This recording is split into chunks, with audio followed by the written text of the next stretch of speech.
जय गुरुदेव।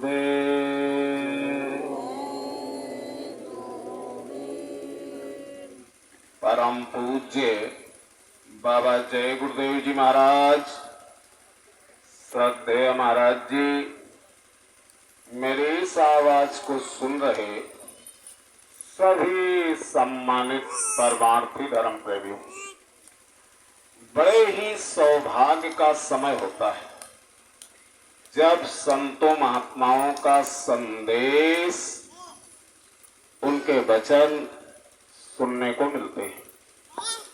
घर गृहस्थी के कामकाज, दुनिया के कामकाज जीवन भर चलते रहेंगे।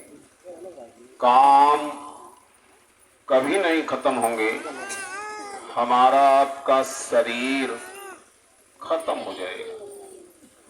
महात्मा आते हैं जीवन के इस सफर में, सच्चाई का बोध कराते हैं, आत्मा और परमात्मा की बात बताते हैं। ऐसे ही समय के परम संत बाबा जय गुरुदेव जी महाराज अपने जीवन काल में जीवों को सच्चाई का बोध कराते रहे, आत्मा और परमात्मा की बात बताते रहे। बाबा जय गुरुदेव जी महाराज का संदेश लेकर हम आपके बीच आए हुए हैं। आप सबका दर्शन दीदार पाकर हम अपने आप को धन्य मानते हैं। आप सबका पद बंदन अभिनंदन करते हैं। आप लोग बाबा जी का संदेश सुन लो। सुनने के बाद उस पर विचार करना, समझ में आए मतलब की बात है तो मान लेना, और ये समझ में आए बाबा अपने मतलब के लिए कहते हैं तो मत मानना। बाबा जी कहते थे, हित अनहित पशु पक्षी हूं जाना। हे प्रेमियों, पशु पक्षी भी फायदा नुकसान समझते हैं। आप तो मनुष्य हो। बाबा जी कहते थे, हम तो आपको देवता समझते हैं। आप सब देव तुल्य हो। देव बुद्धि से सोचो और अपने भलाई के लिए कुछ कर लो। जिंदगी जा रही, अगर ये जीवन चला गया तो दोबारा मिलने वाला नहीं। आप सारी धरती का धन ऐसे थाल में सजाकर किसी को दो और उससे कहो दोबारा मनुष्य शरीर दिला दो, आपको कोई दिला नहीं सकता है। भगवान की जब विशेष दया जीव पर होती है तब भगवान जीव को मनुष्य शरीर दे देता है। इससे बड़ी दया भगवान के पास दूसरी है ही नहीं जो जीव के ऊपर कर दे। सही तो ये है प्रेमियों, भगवान ने जो अधिकार इस मनुष्य शरीर में दे रखा है, वह अधिकार भगवान के पास स्वयं नहीं है। आपको बड़ा ताज्जुब लगता होगा, कौन सा अधिकार मनुष्य के पास है और भगवान के पास नहीं। इस मनुष्य शरीर में आत्मा अपने प्रभु से मिल सकती है। तीन लोक के भगवान अपने स्थान पर बैठे बैठे प्रभु का दर्शन तो कर रहे हैं, लेकिन प्रभु के घर जा नहीं सकते। अरे प्रेमियों, जो अधिकार इस मनुष्य शरीर में है, वह अधिकार तीन लोक के भगवान के पास नहीं। इंसान रोते हुए इस धरती पर पैदा होता है और रोते हुए चला जाता है। ये नहीं जान पाता इस मनुष्य शरीर में आने से पहले हम कहां थे। ये सच है प्रेमियों, इस शरीर में आने से पहले आप जहां थे वहां भी आपके माता पिता रहे होंगे, आपका परिवार रहा होगा। एक समय आया आप सब कुछ छोड़ करके चले आए। अब आपको नहीं पता है इस मनुष्य शरीर में आने से पहले हम कहां थे। आज आप इस शरीर में हो, आपके माता पिता, आपका परिवार, जिस घर परिवार समाज के लिए आप जीवन भर संघर्ष करते हैं, एक समय आएगा आपको सब कुछ छोड़ना पड़ेगा। तब कहां जाओगे? ना तो आपको ये पता है इस मनुष्य शरीर में आने से पहले हम कहां थे, और ना आपको ये पता है मरने के बाद कहां जाएंगे, और आप ये भी नहीं जानते यह मनुष्य शरीर भगवान ने किस काम के लिए दिया है। मनुष्य शरीर का उद्देश्य क्या है। संत जब इस धरती पर आते हैं तो इसी बात को समझाते हैं। संत कभी कथा कीर्तन नहीं सुनाते, संत कभी इतिहास नहीं दोहराते। संत महात्मा केवल जीव कल्याण की बात बताते हैं। परमारथ के कारणे संतन धरा शरीर। बाबा जय गुरुदेव महाराज बताते थे यह मनुष्य शरीर प्रभु को पाने के लिए मिला है। किस काम के लिए मिला है? देखो, आप लोग सुनने आए हो और हम सुनाने आए। हम सुनाए और आपकी समझ में कुछ ना आए तो मेरा सुनाना और आपका सुनना दोनों बेकार है। इसलिए हम आपसे कुछ पूछ लेते हैं। इससे दो फायदा रहेगा। एक तो आपका ध्यान एकाग्र रहेगा, दूसरी बात नींद नहीं आएगी। और अभी गुमसुम बैठे रहोगे तो नींद आ जाएगी। तो ये मनुष्य शरीर किस काम के लिए मिला है? एकदम चुप हो गए। अभी हमने बताया, बाबा जय गुरुदेव महाराज ने कहा यह मनुष्य शरीर केवल प्रभु को पाने के लिए मिला है। प्रभु को पाने के लिए, आत्मा को परमात्मा से मिलाने के लिए मिला है। जितने संत इस धरती पर आए अपने अपने समय में सबने इसी बात को बताया है। जितनी धार्मिक किताबें, सबका ये निचोड़ है कि आप समय के सद्गुरु के पास जाओ और अपनी आत्मा का कल्याण करा लो।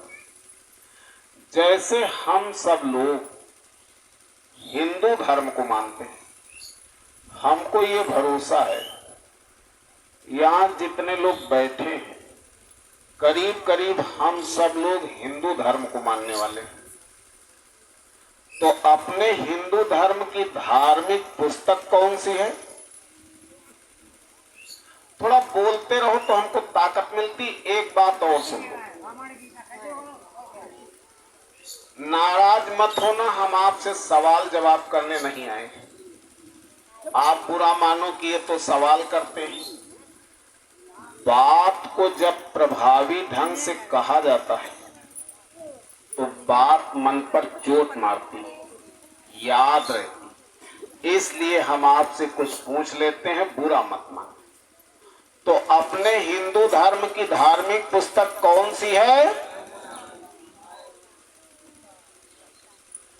अपने हिंदू धर्म की धार्मिक पुस्तक है गीता।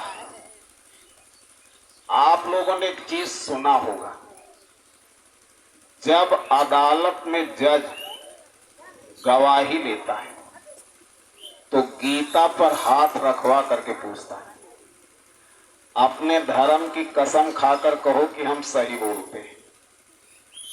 एक और परंपरा थी, जब कोई हिंदू कर्मचारी रिटायरमेंट पाता था तो विदाई के समय उसको गीता दी जाती है। क्यों? अपने हिंदू धर्म की ये मान्यता है, पहले के समय में लोग अपने जिंदगी का 1/4 हिस्सा अपने आत्म कल्याण में खर्च करते थे। जब बुढ़ापा आता था, घर परिवार की जिम्मेदारी बाल बच्चों को सौंपकर तीर्थों में चले जाते थे, ऋषि मुनियों के आश्रम में चले जाते थे और ये कह कर जाते थे कि वापस आ जाए तो आ जाए और नहीं तो ये समझना कि हमारा जीवन पूरा हो। तो जिंदगी का 1/4 हिस्सा अपने आत्म कल्याण में खर्च करते थे। ये हिंदू धर्म की मान्यता है। रामायण में ये लिखा है, चौथे पन नृप कानन जाहि। इसलिए रिटायरमेंट के बाद गीता दी जाती है कि अपने धर्म का अध्ययन करो और अपनी आत्मा के लिए कुछ कर लो। बाबा जय गुरुदेव महाराज कहते थे, जब हम ये बात कहते अपनी आत्मा के लिए कुछ कर लो, आप लोग कह देते हो आत्मा कुछ नहीं, हवा है। एक बात बताओ, जब आपके घर परिवार में किसी की मौत हो जाती है, उस समय आप लोग रोते क्यों? इस धरती पर कोई ऐसा घर नहीं है जिसके घर में आदमी मरते ना हो। और आपने एक चीज देखा होगा, बहुत से ऐसे काम हैं हिंदू करते हैं लेकिन मुसलमान नहीं करेंगे, अंग्रेज नहीं करेंगे। लेकिन जब परिवार में मौत होती है तो सब रोते हैं। क्यों रोते हो? बाबा जी ने कहा था, लोग कहते हैं हम अपने स्वार्थ के लिए रोते हैं। बात सही। एक बात लिख लेना, रोना वहीं पड़ता है जहां स्वार्थ होता है। कैसे? अपना बेटा बीमार हो जाए तो रात भर नींद नहीं आएगी और दुनिया में हजारों बच्चे मर जाएं, कोई फर्क नहीं पड़ेगा। रोना वहां पड़ता है जहां स्वार्थ होता है। अपनी औरत बीमार हो जाए तो रात भर नींद नहीं आएगी और दुनिया में हजारों औरतें मर जाएं, कोई फर्क नहीं पड़ेगा। बाबा जी ने कहा था, तुम्हारा स्वार्थ उसके शरीर से निकलता था। शरीर सामने पड़ा है, ले लो। अगर आप शरीर के लिए रोते हो तो शरीर तो सामने पड़ा है, ले लो। शरीर से कौन सी चीज निकल गई जिसके लिए रोते हैं? वही है आपका सगा बेटा आपका पैर छूता है, आपको पिताजी कहता है। जिस दिन इस शरीर से आत्मा निकल जाएगी, आपको पिताजी नहीं कहेगा। क्या कहेगा? पिताजी तो चले गए। जो बेटा आपका पैर छूता है वही बेटा इस शरीर को ले जाएगा, आग पर रख करके और बांसों से उलट पुलट के जलाएगा। अरे प्रेमियों, इस शरीर में अच्छे अच्छे तेल साबुन लगाते हो। जिस दिन इस शरीर से जीव निकल गया, लोग ऐसे मिट्टी उठाते और ऐसे मिट्टी डालते, मिट्टी के बराबर। जो बेटा पैर छूता है वही बेटा आग में जलाता है। अरे मनुष्य, आपकी इज्जत तब तक है जब तक शरीर में जान है। जान निकल जाने के बाद आपके मुर्दा शरीर को अगर कोई छू लिया तो स्नान करता है। वो लोग करता है कि नहीं करता है? आपके शरीर में हाथी के बराबर ताकत हो, जीव निकल जाए सारी ताकत खत्म। चाहे जितने बड़े डॉक्टर इंजीनियर हो, जीव निकल जाए सारा ज्ञान खत्म। सुख दुख जीव को होता है, इस शरीर को कभी दर्द नहीं होता है। बड़ा ताजुब लगता होगा, कैसे? शरीर पर डंडा मारा जाए, इसको काटा जाए, दर्द होगा। जीव निकल जाए, इसको काटो डंडा मारो, नहीं दर्द। अरे दर्द तो जीव को होता है। अब आपको ये बताया गया, सारी शक्ति, सारा ज्ञान, सारा आनंद, सुख दुख ये जीव में होता है। जीव की ताकत से आपका शरीर चलता है। जीव निकल जाए, शरीर सड़ना शुरू हो जाए। अब सवाल आता है कि जीव आपके शरीर में कहां पर है? थोड़ा मेरी तरफ देखो। देखो, क्षमा करना, सत्संग हमेशा सामने बैठ के सुनना चाहिए। थोड़ा मेरी तरफ देखो।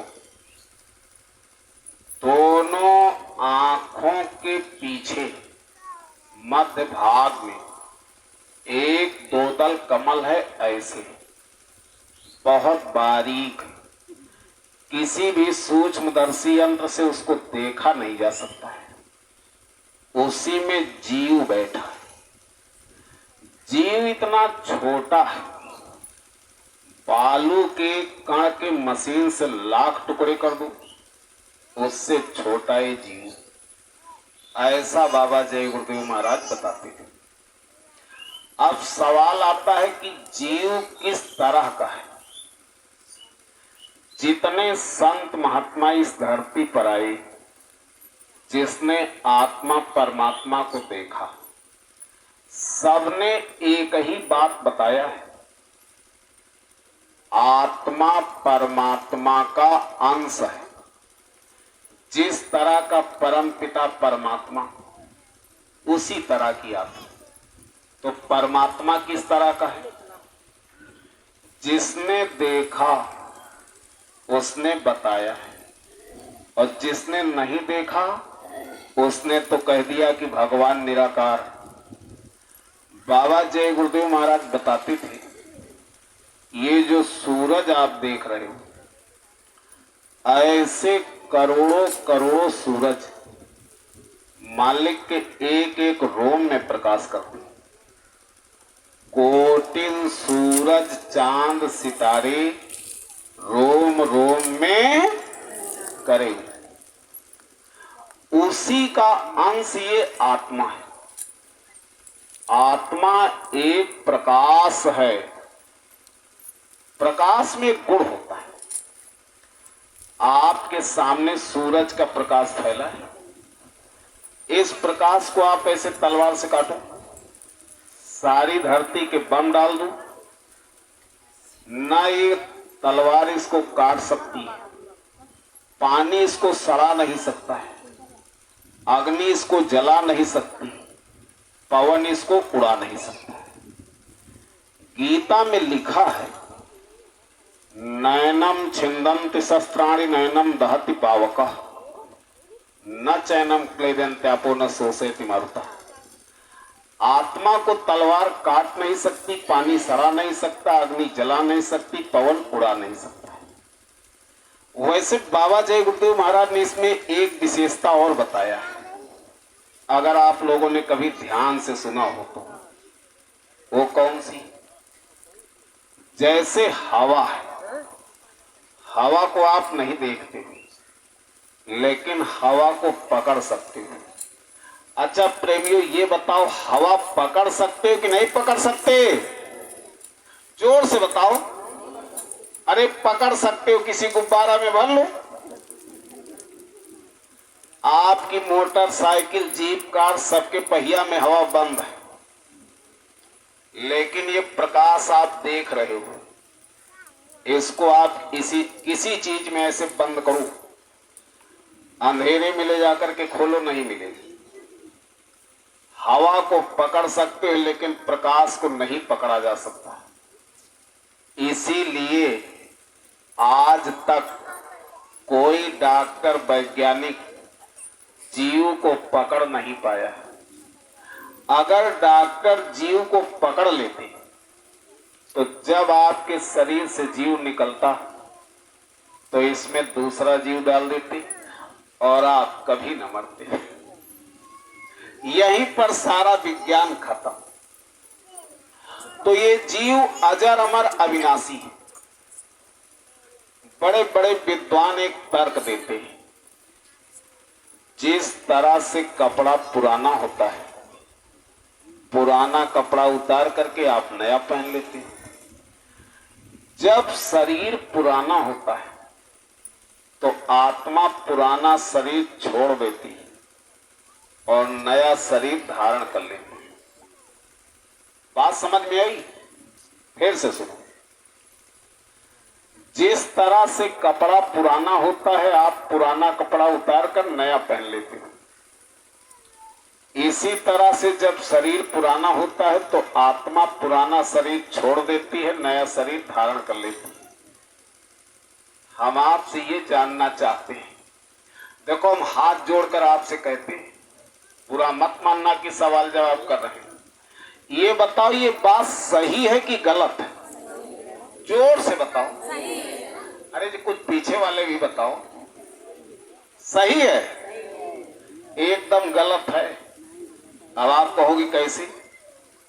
ये बताओ, अगर डॉक्टर ये कह दे आपकी टांग में ऐसा रोग लगा है, अगर टांग नहीं काटी गई तो मौत हो जाएगी, रुपया लगेगा 5 लाख, आप डॉक्टर को पैसा देते हो, हाथ जोड़कर कहते हो डॉक्टर साहब हमारी टांग काट दो लेकिन हमारी जान। अरे प्रेमी, जिंदा रहने के लिए आप अपनी टांग कटा सकते हो, भगवान ना करे वो दिन देखना पड़े, जरूरत पड़ जाए तो आदमी दोनोदोनों कटा सकता है, लेकिन मरना नहीं चाहिए। और कपड़ा हंसते हंसते बदलते हैं।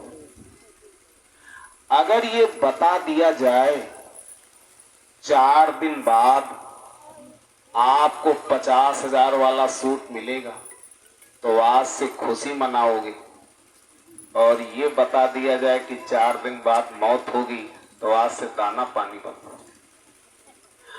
दोनों में जमीन आसमान का अंतर होता है।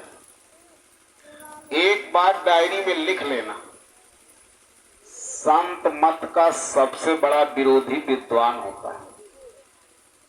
महात्मा जब कहते हैं अपनी आत्मा के लिए कुछ कर लूं, तो विद्वान समझाते हैं आत्मा तो अजर अमर अविनाशी है, जैसे कपड़ा बदलते वैसे शरीर बदल देते हैं। यहीं पर आपका सारा आत्मचिंतन खत्म हो जाता है। इस धरती का नियम है, यहां जो पैदा हुआ है वो मरेगा, जो मरेगा फिर पैदा होगा। जन्मत मरत दुसह दुख हुई। देखो अभी भाई साहब आपको सुना रहे थे कि गर्भ में आपको कितना दर्द था, क्या कॉल किए, इसलिए उसको सुनाने की जरूरत नहीं है। जीव का एक स्वभाव है, जीव सुख चाहता है, और यहां मृतलोक में सुख है ही नहीं। जब सबके सामने मौत खड़ी तो सुख कहां है? ये दुख की दुनिया है। और जीव का स्वभाव है, जीव सुख चाहता है। सुख के लिए मनुष्य करता क्या है? इस धरती पर साधन बनाता है। जैसे आपने मकान बनाया इसलिए कि सुख से रहेंगे, गाड़ी खरीदा, आराम से चलेंगे। घर में TV, cooler, fridge, AC, washing machine, ये जितने संसाधन मनुष्य बनाता है इसलिए कि इनसे सुख मिलेगा, लेकिन इनसे मिलता क्या है? लिख लेना डायरी में। जितना साधन उतना समस्या, और जितना भोग उतना रोग। ये बाबा जी ने बताया था। साहजोबाई ने इसको लिखा है। हरि ने भोग रोग अरुझायो। भगवान ने हर जीव को इसी भोग रोग में उलझा दिया।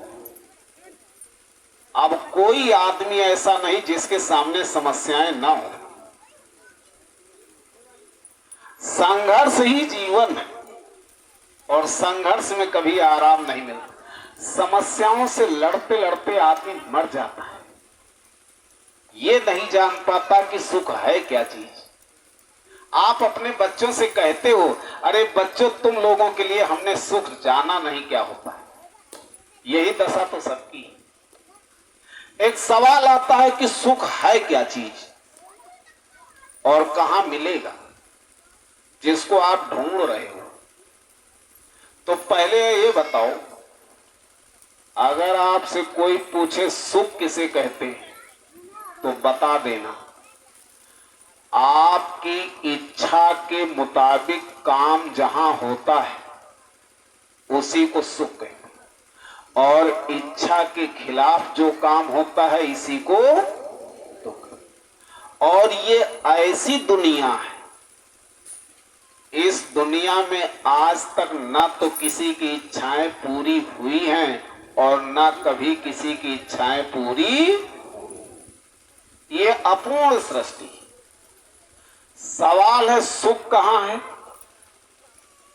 जितने संत आए सबने एक ही बात बताया है, मीन सुखी जहां नीर अगाधा, जिम हरि शरण न एको बात। मछली को वहां सुख मिलता है जहां अथाह जल होता है। इसी तरह से जब तक आत्मा अपने प्रभु से नहीं मिलेगी तब तक इसकी तकलीफ जाने वाली नहीं। महात्माओं ने यह समझाया है कि दूसरे के देश में कभी आराम नहीं मिलता है। पराधीन सपने सुख नहीं। और जितने संत आए सबने ये बताया कि ये दूसरे का देश है, रहना नहीं देश बिराना है। एक सवाल आता है, आत्मा का देश कहां है? आप कहां के रहने वाले हो? अब आप इसको सुनो। देखो, बुरा मत मानना, हम आपसे कुछ पूछेंगे। अगर आप ये भरोसा करते हो गंगा स्नान करने से आत्मा को मुक्ति मिल जाएगी, एक बात बताओ, क्या ये आत्मा गंगा जी से आई है? अरे कुछ बोलते रहो तो हमारी समझ में आए कि हाँ आप समझ रहे हो। फिर से सुनो। अगर आप ये भरोसा करते हो कि गंगा स्नान करने से आत्मा को मुक्ति मिल जाएगी, सवाल इस बात का है, क्या आत्मा गंगा जी से आई है? नहीं है। वैसे बड़े बड़े विद्वान आपको एक कथा सुनाते हैं। भागीरथ के 60,000 पुरखे कपिल मुनि के श्राप से भस्म हो गए। भागीरथ आए, तपस्या करके गंगा जी को लाए, तब उनके पूर्वजों का उद्धार हुआ है।